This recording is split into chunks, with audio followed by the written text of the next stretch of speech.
Psst, check out my Patreon.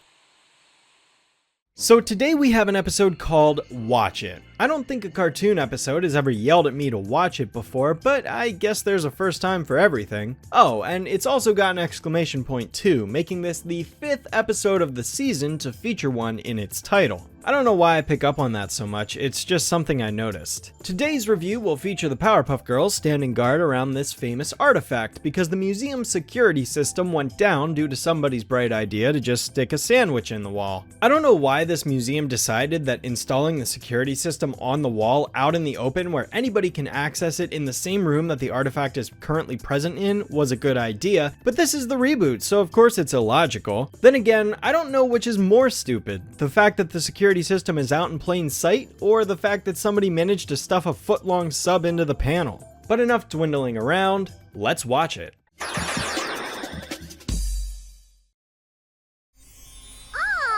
a bee! I'll take care of it! Don't you dare!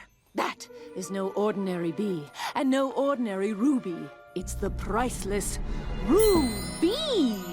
At this currently unspecified time of year, somewhere around midday, the Powerpuff Girls can be seen inside the museum being tasked with their next mission. Also, timeout. Really?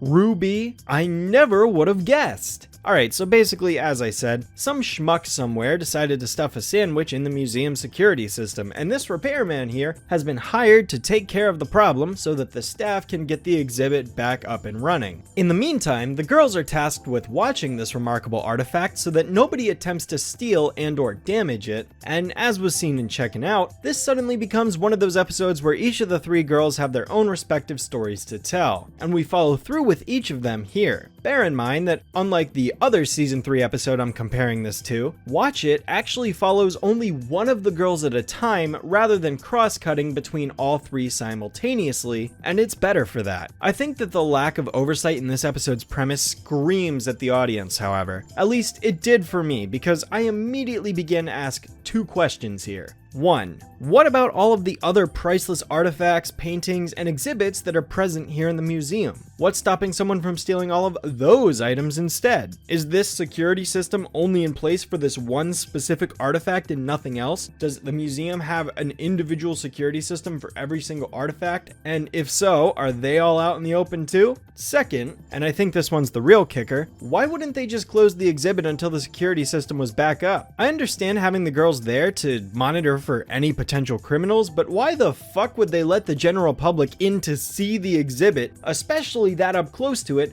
when it's in clear danger of being stolen by somebody? Logic. I would also like to point out that this museum is the same exact museum we saw in Man Up 3, Still Manning, back when Bubbles grew a beard and that whole fiasco went down. Oddly enough, this isn't the same setting that we see the cat burglar break into at the very beginning of that episode, aptly named Cat Burglar, which is a little weird that they aren't using the same location, but hey. So the girls agree to go along with this instead of just going over and pulling the sandwich out of the security panel and doing the repairman's job for him, but they do receive a call from the mayor who requests help at the same time. Blossom, there's an emergency in Townsville! Cthulhu, the unstoppable eldritch monster, is destroying the city! Alright, so now we have 2 premises here. Staring at a stationary artifact, or watching a giant monster battle. I'm sure you can guess which one the reboot chooses to present us with, and which one happens off screen. Buttercup gets revved up for action, but Blossom tells her to stay at the museum and guard the ruby, saying that she and Bubbles will go fight the giant beast while Buttercup stands watch. Now what I don't get is why they'd put the reckless one, who's way more likely to damage the artifact rather than protect it, in charge, instead of having her go out and fight the giant monster, but Blossom likes to punish her sister for no reason, I guess. Come on, let's decide by age or something. Fine, Bubbles and I will go fight Cthulhu. Buttercup, you stand guard. What? Bubbles isn't older than me. I'm counting mentally. But is she though? Technically all 3 of them are exactly the same age because they were born at exactly the same time, and the mentally argument doesn't really work considering we've seen all 3 of the girls act at the same level of incompetency in the show. Furthermore, if we want to stick to the mentality argument, the entire dynamic of these characters is that Blossom takes on the role of the oldest child, Bubbles the youngest, and Buttercup gets stuck in the middle. So really, that reasoning doesn't work either for anyone who has an actual understanding of the characters. All I'm saying is there isn't a legitimate reason present for Buttercup to be the one to stay behind, and it ultimately feels forced in the episode because of it. At least Blossom and Bubbles are justified later on, but really, Buttercup should not have been the first one here to do it. If anything, one of the other two sisters should have started, and later, when Buttercup just happens to stumble on by, she would notice that one of the other sisters is doing a terrible job at protecting it, so Buttercup feels the need to prove to them that she would be a better fit. Using her own arrogance to get her into the situation makes far more sense for this character than what the episode actually gives as a reason for her to be first. It really was not thought out, is all I'm saying. But Buttercup stays behind anyways, and just like checking out, we're going to be going in order, telling the perspectives of all three of the girls one at a time as they try to keep the artifact safe while the other two fight Cthulhu. Buttercup, being the brash and overly aggressive one that she is, attacks everyone and anyone that comes close to the ruby just to look at it. She even stereotypes this Waluigi knockoff into being a thief purely based off of his looks, then proceeds to attack a bunch of innocent people by swinging a baby around all willy-nilly. So shiny! I don't think so, buddy!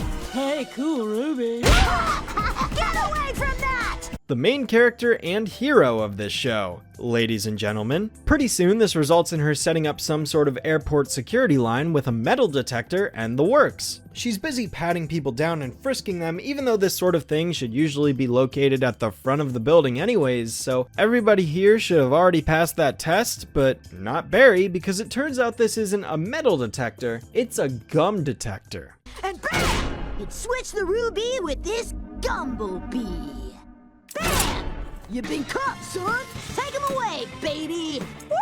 Come on, Buttercup! And shame on Buttercup for treating Barry like this, not showing him even the slightest amount of sympathy despite being the #1 person to vouch for him in Bucket Boy, but character consistency, am I right? Instead, Buttercup just orders that baby from earlier to take him away, which don't even ask me how that works or where this baby came from, why it suddenly has more sentience before, or why it's even assisting Buttercup in all of this. Also, don't ask me where it disappears to after this moment, because I also don't have an answer to that question either. It literally just vanishes from the plot. Next up in line is Mojo Jojo, but Blossom comes crashing in before Buttercup gets the chance to search him and proceeds to argue with her because she looks like she's not doing a very good job, even though Mojo is right there in the room standing directly next to them. To be fair, it is Blossom's fault she put her in charge here in the first place, so if anyone is to blame, it's not Buttercup, it's Blossom. If she just let Buttercup go fight the monster to begin with, then none of this would have happened. But Blossom chooses to ignore this fact and just starts an argument with her instead. Why is there no one here?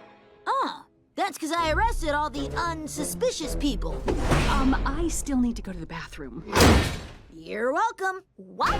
Also, I'm sorry, but wait.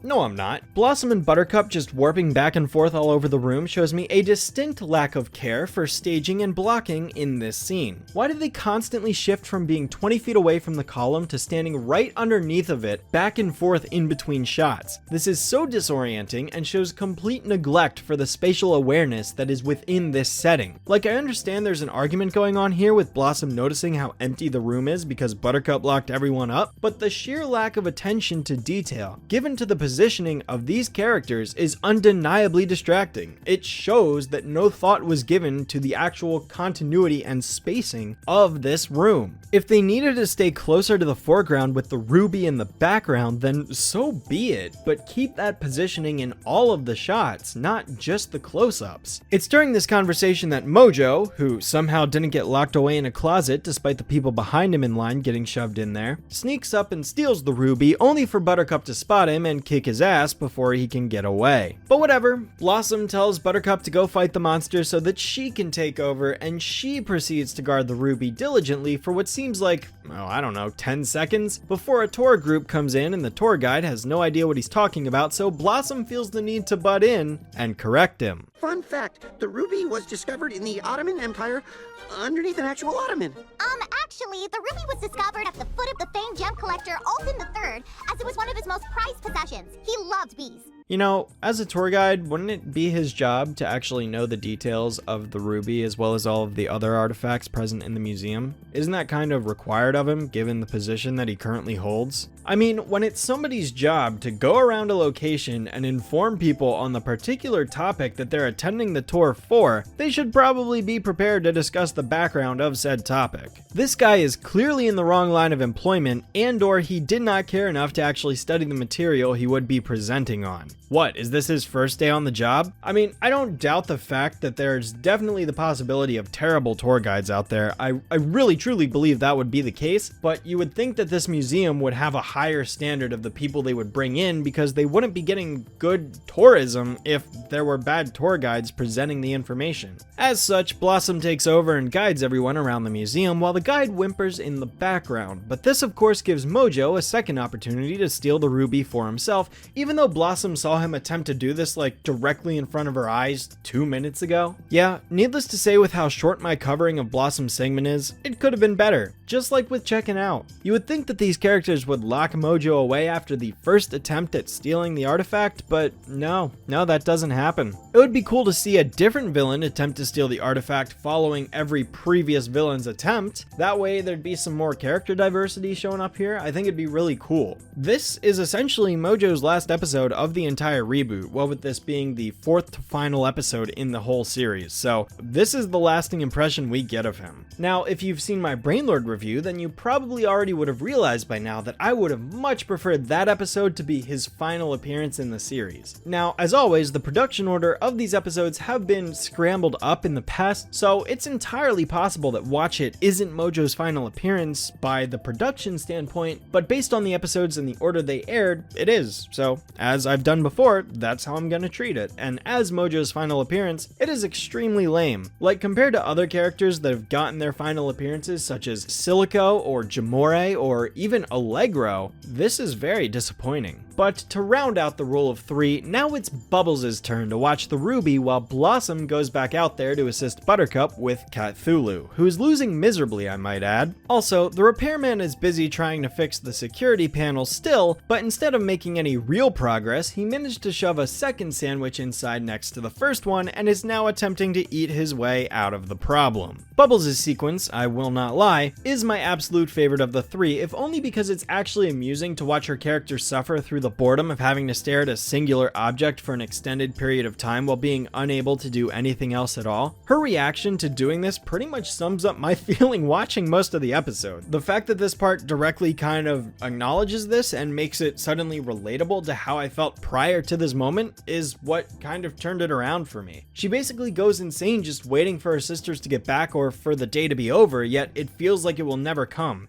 I guess this beats getting scratched and burned by a monstrous kitty octopus. Boop, beep, boop, boop, boop, boop. Ugh.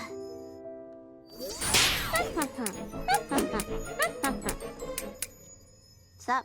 Just like it feels like basic character consistency will never come from this show. This goes on for almost a minute straight, and it is the best minute of the entire episode, hands down. It also seems like it is unintentionally depicting Bubbles as having grown since the Bubble Sitters Club, where she was deemed too irresponsible because she was easily distracted by other things. Eventually, she falls into that gag of asking how long it's been, only for someone or something else to tell her it's only been a couple of minutes, which the repairman does in this particular instance, and Bubbles lets out a big sigh of boredom. How long have I been here, George? A few hours? What, 10 minutes? What? 10 minutes? This is so boring! Lucky for her, it doesn't last long because her imagination gets the better of her, and we get a decently cool sequence where the ruby comes to life and the two of them faff about in her imagination while Mojo just stares at her like she's completely insane and then takes the ruby right from under her nose. It's nice to be nice, it's good to be good, doing the things that a good person should, helping a friend, willing to share, lending a hand and showing. Fun fact, there was actually supposed to be a clip in between the sequence where the two fight a giant spider creature of some kind, but that was cut from the final episode for whatever reason. Probably because it was actually awesome, so go figure the coolest part was the only segment that got omitted, but hey, who isn't surprised at this point? Mojo's getting away and Bubbles doesn't even know it. Sounds like the girls need a pretty big coincidence to occur in order to stop him from escaping. Mojo has won!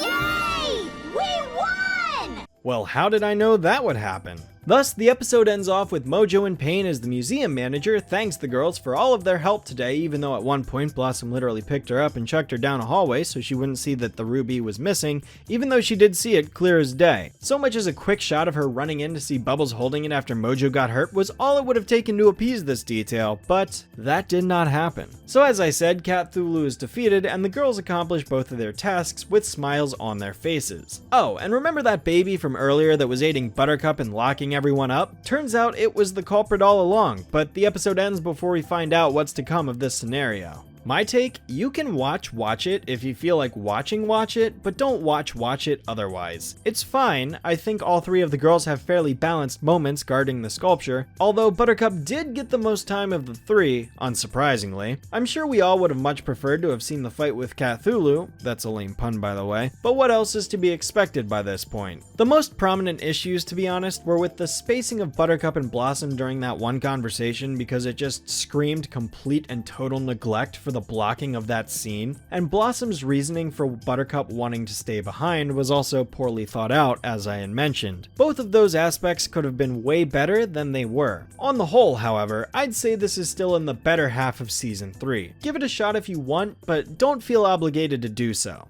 That's all for now.